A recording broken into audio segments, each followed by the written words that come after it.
सुबह होने पर माँ और नियो से 10 किलोमीटर आगे लाखों विल्डबीस्ट में से पहला जत्था मारा रिवर पर पहुंच जाता है। सभी को नदी पार करने में कई दिन लग जाते हैं। मारा एक अनोखी चुनौती है। गहरा पानी और तीखे किनारे इसे बाकी नदियों से अलग बनाते हैं, तो झुंड इकट्ठे होकर अपनी संख्या और विश्वास को बढ़ाते जाते हैं।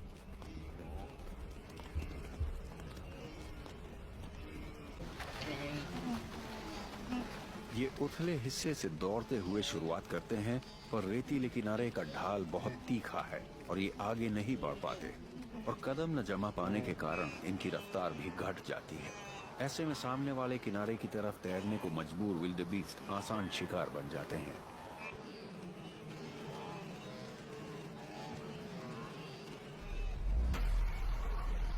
इन महाकाय जीवों को छिपने की जरूरत नहीं होती। ये किसी को भी अपना शिकार बना सकते हैं। पानी तो इनका इलाका है।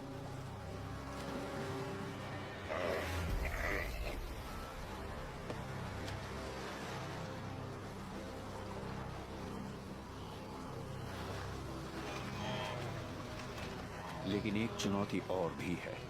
तेज बहाव इन्हें रास्ते से भटका देता है। इन्हें पानी में तिगुना टाइम लगने लगता है और निकलने के रास्ते भी बदतरीन ही मिलते हैं।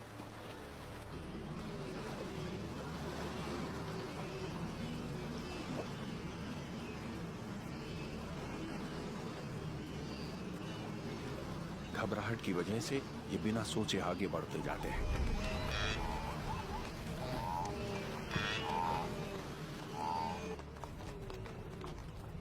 और झुंड आते ही जाते हैं। ऐसे में दुश्मन की तो जैसे लॉटरी लग जाती है।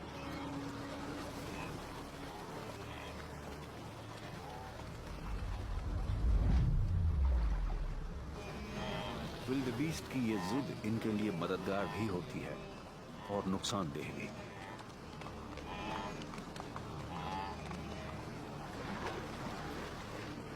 कुछ विल्डबीस्ट इस अफरा तफरी में कुचले जाते हैं और यही जिद कुछ दूसरों को बदतरीन हालात से बाहर भी निकालती है।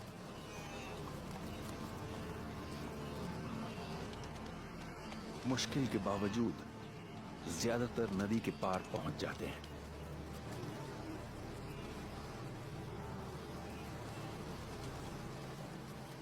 टीम के तौर पर मुश्किलों को पार करने का जज्बा अनोखा ही होता है और विल्डबीस्ट इसकी कमाल की मिसाल है।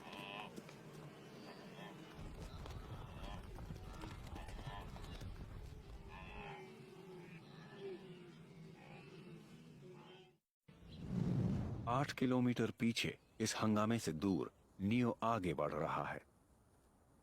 रात में आराम करने और मां की धीमी रफ्तार की वजह से इसे काफी मदद मिली है।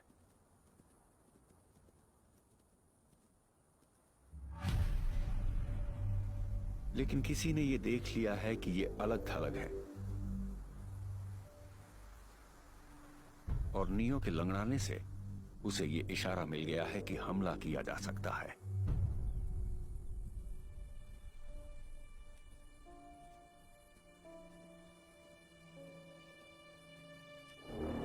तो ये शिकारी और जांच पड़ताल करने का फैसला करता है।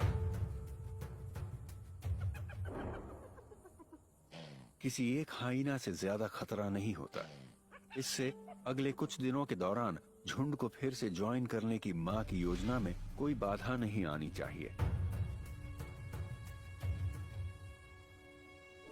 नियो भाग तो सकता है, लेकिन वो अपनी इस दौड़ को कायम नहीं रख सकता है।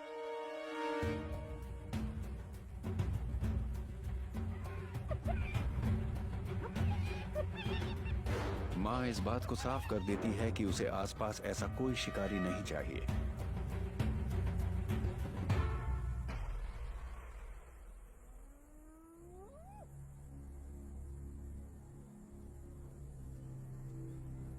एक बार फिर अपने लक्ष्य पर, नियो को बेहतर करना और फिर से झुंड में जुड़ जाना।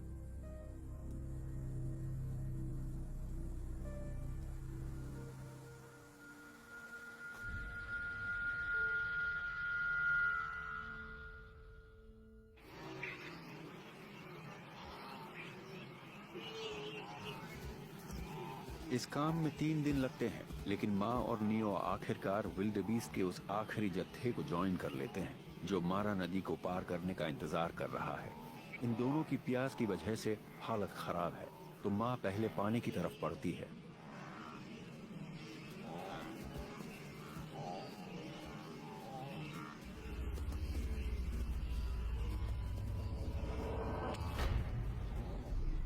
लेकिन इसमें एक समस्या है।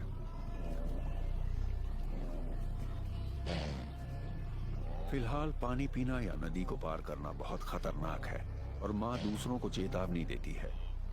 ये नियो को एक झुंड में ही सुरक्षित रख सकती है, इसलिए ये और विल्डेबीस्ट के आने का इंतजार करेगी ताकि मगरमच्छ से हो सके उतनी दूरी बनी रहे।